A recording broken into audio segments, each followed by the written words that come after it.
So I'm saying this, like, of course, we want to display our strengths. And this is the yogic teachings too. Like, you know, you're focusing on your strengths, just forget about your weaknesses.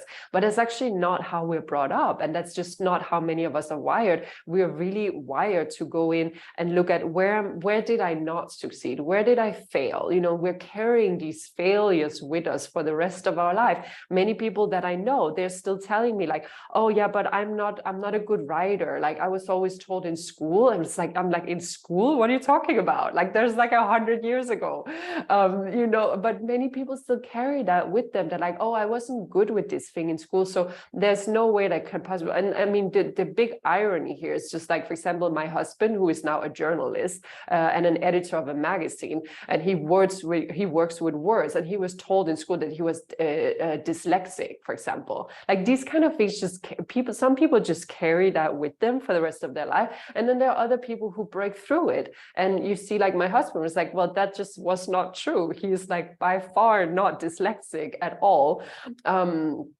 But that was like, you know, he had a very creative way of playing with words, and they basically grouped him in as being dyslexic. And I think just many of us can relate to those kind of scenarios where we're just grouped into a certain belief that this is what we're good at, this is what we're not good at, you know, and then we just carry that with us for our life. And it can just be a very, very limiting experience.